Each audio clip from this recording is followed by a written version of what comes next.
그의 유일하신 아들 우리 주 예수 그리스도를 믿습니다. 그는 성령으로 잉태되어 동정녀 마리아에게서 나시고 본디오 빌라도에게 고난을 받아 십자가에 못 박혀 죽으시고 장사된 지 사흘 만에 죽은 자 가운데서 다시 살아나셨으며 하늘에 오르셔 전능하신 아버지 하나님 우편에 앉아 계시다가 거기로부터 살아있는 자와 죽은 자를 심판하러 오십니다. 나는 성령을 믿으며 거룩한 공교회와 성도의 교제와 죄를 용서받는 것과 몸의 부활과 영생을 믿습니다. 아멘. 찬송가 315장입니다. 315장.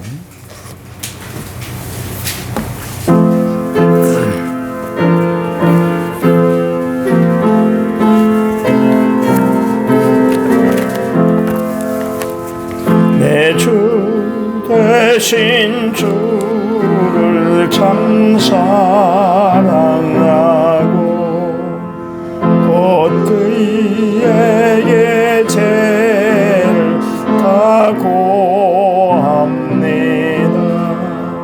그는 은혜를 주신 내 예수시니 이전보다 더 사랑합니다. 주는 나를 사랑하사 구하시려 저 십자가 고난 당하셨도다. 그 가시관 수신 내 주 배우니 이전보다 더 사랑합니다.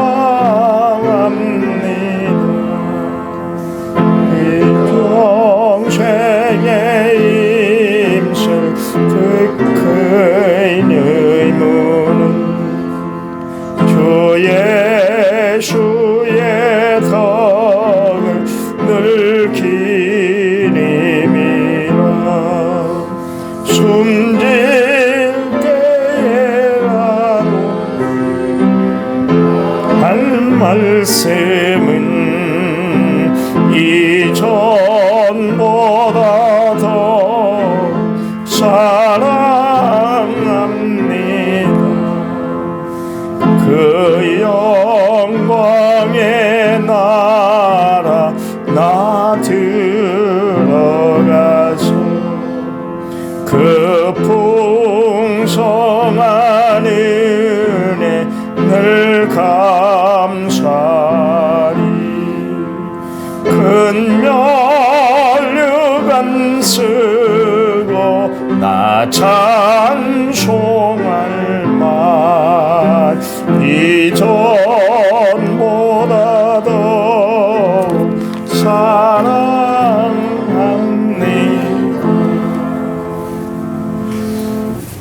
아멘. 성경 말씀 봅니다. 잠언 3장 11절. 잠언 3장 11절입니다. 913페이지. 우리 오늘도 한 음성으로 있습니다. 내 아들아 여호와의 징계를 경히 여기지 말라. 그 꾸지람을 싫어하지 말라. 아멘. 찬양 부릅니다. 찬양집 17번. 당신은 하나님의 사랑.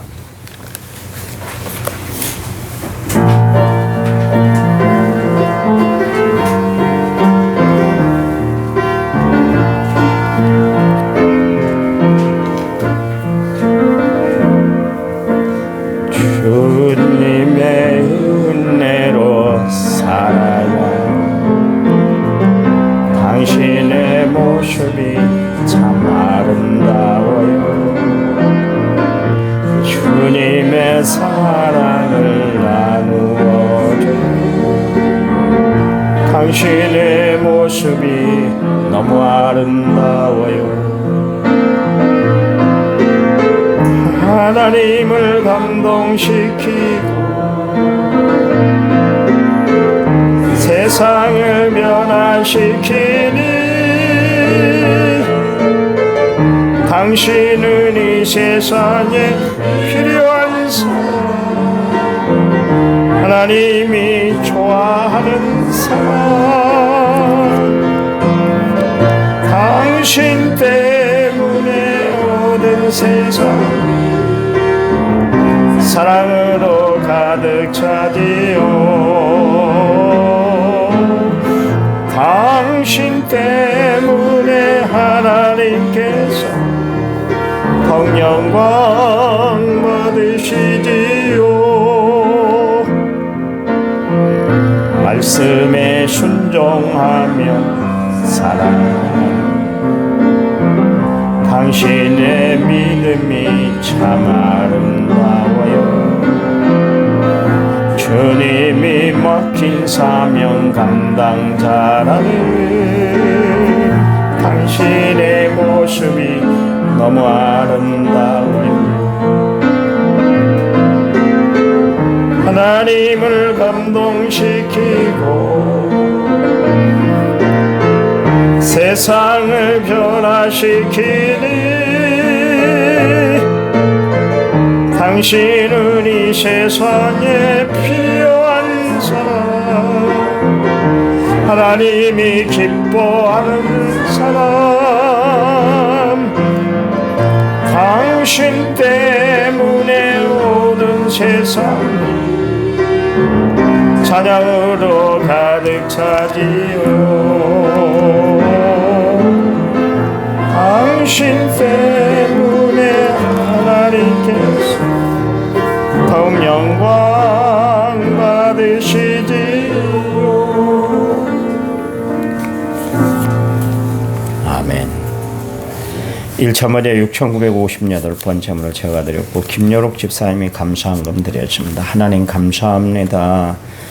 우리의 삶을 붙잡아 주시고 함께 하시는 하나님, 그 하나님 때문에 날마다 믿음의 용기를 가지고 승리하며 살아갑니다. 귀한 예물 드린 손길 우리 집사님 건강을 붙잡아 주셔서 늘 평안하도록 함께해 주시옵소서. 강건하도록 하나님의 역사의 손길로 늘 붙잡아 주시옵소서. 소원하며 기도하는 모든 기도가 다 응답되도록 축복 베풀어 주시옵소서. 이 시간 말씀 들을 때 성령이 우리의 마음의 문을 열어주실 줄 믿습니다. 예수님 이름으로 기도해 줍니다. 아멘.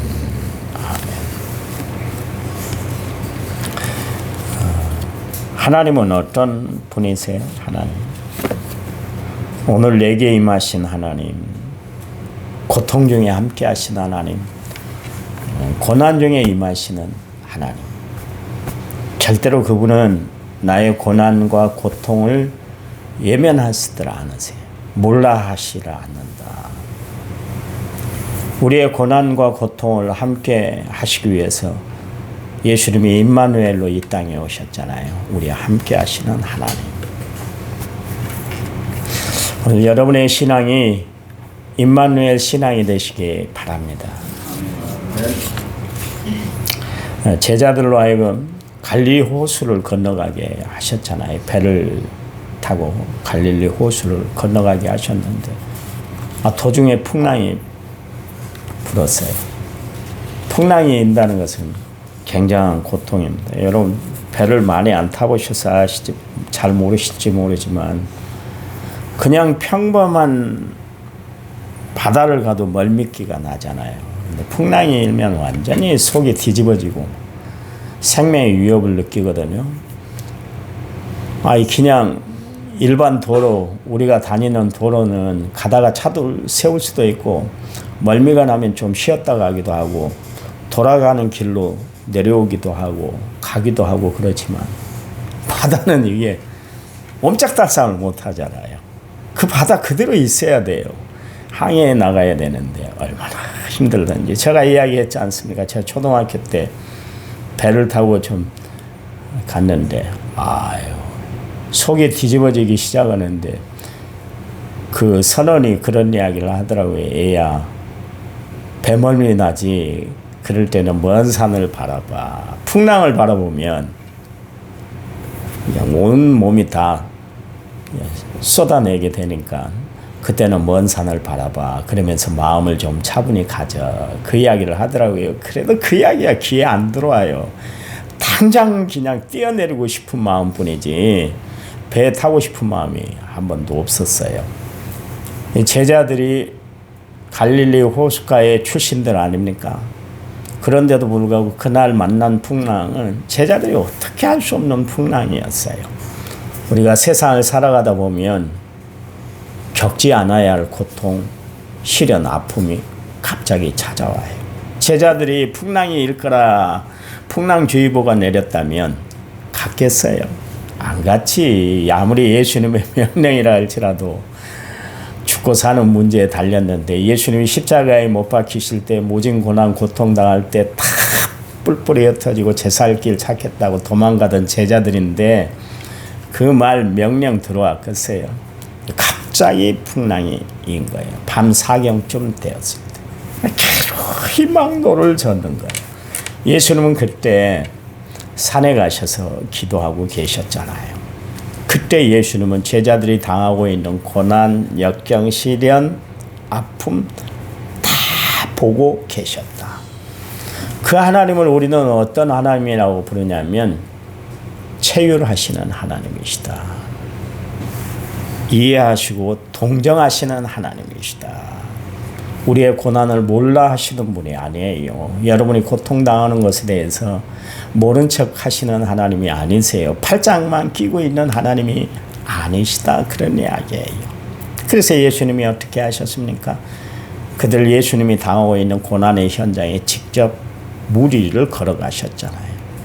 그리고 제자들에게 제자들이 난리가 났잖아요. 이 밤 사경에 물 위를 걸어올 어떤 인간도 없거든요. 배도 없고 아무것도 없는데 자기들 배만 있는데 고통 중에 있는데 그때 바다 위를 예수님이 걸어오니까 유령이다, 귀신이다, 난리법석이 났잖아요. 그때 예수님이 내니 두려워하지 말라 그랬잖아요. 주님은 고통 중에 우리와 함께 하시는 하나님인 줄 믿으시기 바랍니다. 여러분의 고통 절대로 여러분 혼자만 겪는 고통이 아니에요.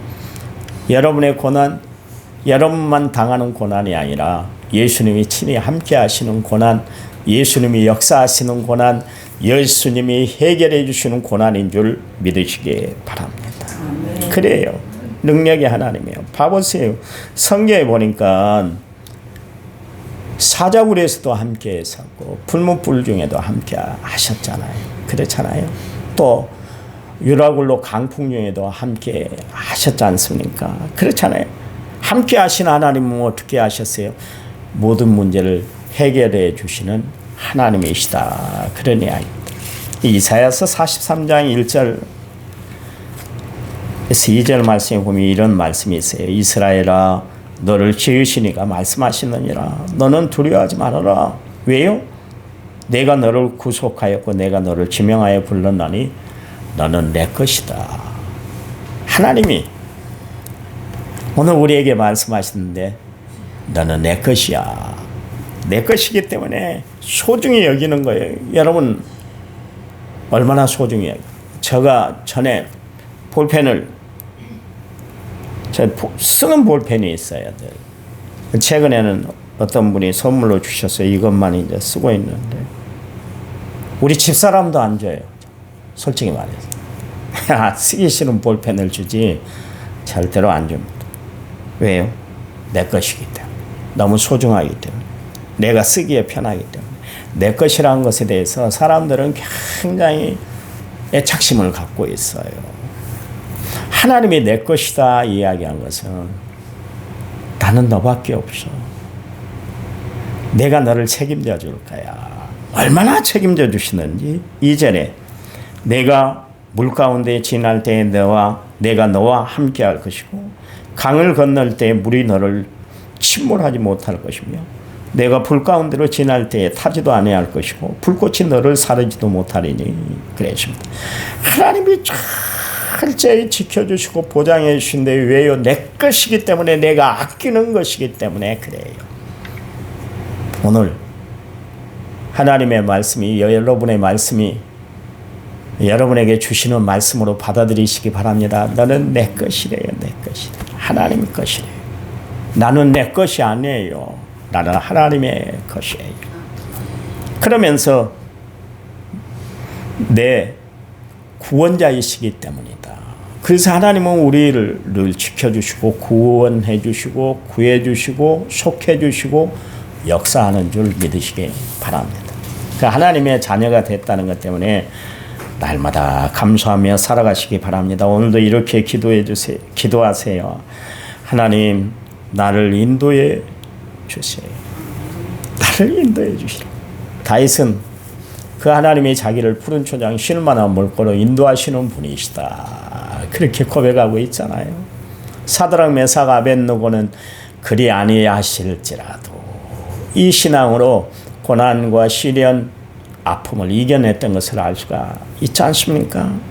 욥은 그 하나님을 일정하신 하나님이시다. 변함이 없으시대. 변함이 없으시대. 그런가 하면 에레미야는 일을 행하시는 여호와 그것을 성취하시는 하나님이시다. 일을 행해 주신대요. 그리고 우리의 모든 것을 다 성취해 주시는 하나님이시다. 그러십니다. 여러분, 하나님을 믿는 분명한 믿음을 가지고 오늘도 승리하시기 바랍니다. 오늘도 여러분 삶 가운데 승리케 하시는 하나님, 나의 모든 것을 대신 짊어주시는 하나님 때문에 감사하며 살아가는 성도들이 되시기 바랍니다. 우리는 좀처럼 해서 남의 이야기를 귀담아 두려고 하질 않아요. 아침에 제가 기도하면서 내 사무실에서 그 생각을 했어요. 그동안 내가 살아온 모든 삶을, 목회 현장을 한번 되돌아봤더니 참 엉뚱한 구석이 많았더라고요. 남 이야기를 많이 들으려고 하질 않았더라고요. 매번 지만 우러운 척 교인들에게 막 책망만 했지, 정말 성도들을 귀하고 아름답고 사랑스럽게 얘기했던 시간이 별로 없었던 것 같아요. 그래서 많이 얘기했어요. 늘 질책하고 판단하고 평가하고 비난하고 질세야만 했지, 정말 예수님처럼 사랑으로 안아주고 하나님처럼 정말 우리의 부족한 부분을 덮어주고 허물을 덮어주는 그런 목회를 했는가 한번 생각을 하니까 너무너무 내가 후회스러웠어요. 여러분, 이왕 한 세상 살아갑니다. 우리가 살면 얼마나 살겠어요? 그렇잖아요. 이제 얼마 남지 않은 이 세상 살아갈 때 사랑하고 이해하고 감싸고 은혜롭고 사랑하며 살아가시기 바랍니다. 미워하지 마세요. 판단하지 마세요. 사람들은 징계나 꾸지람을 들으려고 하들 않아요. 그래서 날마다 듣기 좋은 소리만 들으려고 합니다. 가인이 하나님으로부터 꾸지람을 들었잖아요. 그러면 하나님 앞에 그 말씀을 받아들였어야 되는데 기껏게 여기였어요. 한마디로 말해서. 하나님이 아시고, 야, 네 동생 어디 있어? 주님, 잘못했네요. 내가 우리 동생을 죽였습니다. 내가 악한 마음을 품었다가 동생이 싫어서 죽여버렸는데요. 하나님이 아시잖아요. 내 재물은 안 받으시고 동생 것만 받으셔서 내가 마음이 조금 막 비위가 상했거든요. 그러면서 하나님 앞에 회개를 했어야 되는데 내가 동생을 지키는 자입니까? 키가 어디 있든 내가 무슨 상관이 있어요? 그러면서 하나님 앞에 툭 한마디를 던지잖아요. 안색이 변했다. 그 속이 뒤집어졌다. 그런 이야기입니다. 보세요. 남 이야기를 들으려고 하질 않았어요. 특별히 하나님의 말씀을 가인은 들으려고 하질 않았다. 그런 이야기예요. 사람은 남 이야기를 듣기를 참 싫어합니다. 싫어해요. 좋은 이야기 해줘야 한마디라도 더 붙이고 한 번이라도 더 보려고 그러지, 나를 싫어하는 이야기를 하고 나에게 그런 충고를 이야기를 하면 그 사람 만나기 싫어지는 거예요. 그게 인간이에요.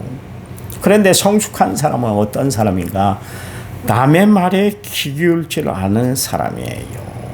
귀담아 들을 줄 아는 사람이에요. 왜냐하면 그 말이 사실은 내 몸에 양약이 되기 때문에 그렇습니다. 사람들은 달면 삼키고 쓰면 뱉은다 그러잖아요. 그런데 보세요. 양약은 몸에 쓰다 그래서 좋은 이야기들은 사실은 나에게 정말 지적을 하고 충고를 할 때예요. 충고를 할 때. 참 좋은 이야기거든요. 여기 보니까 11절 말씀에 내 아들아 하나님의 징계를 경히 여기지 말아라. 그래서 하나님의 징계를 경히 여기지 말아라. 하면 히브리서에 보니까 책망이 없고 징계가 없는 것은 무엇이에요? 무엇 때문에 그래요? 사생아이기 때문에. 내가 낳은 자식이 아니기 때문에 할 말이 없는 거예요. 하지도 않아요. 해서는 내가 오히려 해코지를 당해요. 그러니까 꾸지람이 있고 징계가 있다는 것은 내가 자녀이기 때문에 그래요. 여러분 그렇잖아요. 자식을 왜 꾸지람해요? 꾸지람하면 분명히 나도 기분도 안 좋고 받아들인 그도 기분이 안 좋다는 걸 알아요. 왜 모르겠어요. 나도 그렇게 살아왔고 그런 현실을 내가 겪었기 때문에 다 알아. 그래도 답답하니까 그 아들이 너무나 애처로우니까 잘 되라고 곁길 가지 말라고 그래서 한마디 하는 거 아니겠습니까? 그렇잖아요. 그것마저 없다면 그 자식은 벌써 내 마음에서 버려버린 내 마음의 흔적에서 사라져버린 자식이기 때문에 말 안 해요. 왜냐하면 귀찮으니까. 근데 사랑하고 내가 관심이 있고 내 자녀이기 때문에 한마디를 더 붙이는 거예요. 그렇게 살면 안 되기 때문에 내가 그렇게 살아봤기 때문에. 마찬가지예요. 하나님이 우리를 징계하시고 꾸중하시는 것은 다른 거 아니에요. 바른 길을 가라고. 그래야 너가 살 길이 열리기 때문이라고. 그렇게 권면하시는 거예요. 시편 94편 12절 말씀에 여호와여 지혜 중보를 당하며 주의 법으로 교훈하심을 받는 자가 복이 있습니다. 복된 사람은 다른 사람이 아니요 하나님의 징계를 받아들이고 하나님 말씀대로 살아가는 사람들이다. 그렇게 이야기를 하고 있습니다. 여러분 하나님 앞에 오늘도 말씀하시는 하나님 앞에 바로 서는 성도들이 되시기 바랍니다. 하나님의 말씀이 여러분 말씀으로 딱 다가오면 가인처럼 하나님의 말씀을 물리치고 무시하는 자가 아니라 그 말씀을 마음으로 받아들여서 신비에 새겨 늘 하나님 말씀 중심의 삶을 살아가는 은혜로운 성도들이 되시기 바랍니다. 이 사순절 기간 동안 여러분 십자가 중심의 삶을 살아가는 귀한 시간이 되시기를 간절한 마음으로 부탁을 드립니다. 하나님 마지막 때에 살아가는 우리에게 하나님이 주신 이 말씀을 마음판에 깊이 새기고 살아가는 저희들 되도록 도와주시기만 원합니다. 하나님이 우리에게 주시는 말씀 경히 여기지 아니하고 가볍게 여기지 아니하고 정말 중심에 바로 새기고 살아가는 저희들 되도록 도와주시되 말씀대로 우리의 삶을 교정하고 주님 앞에 늘 말씀으로 바로 서는 저희들 되도록 축복해 주시옵소서. 사순절 기간입니다. 십자가를 앞세우고 살아가는 저희들 되도록 도와 주시옵소서. 오늘 하루도 하나님이 뜨겁게 책임져 주실 줄 믿습니다. 이제는 길이요 진리요 생명 되신 우리 주 예수 그리스도의 은혜와 하나님 아버지의 지극하신 사랑과 성령님 위로교통의 충만한 역사가 오늘 말씀을 받은 모든 성도들 위해 이제부터 영원토록 함께 하시기를 간절히 축원하옵나이다. 아멘. 아멘. 합심해서 기도합니다.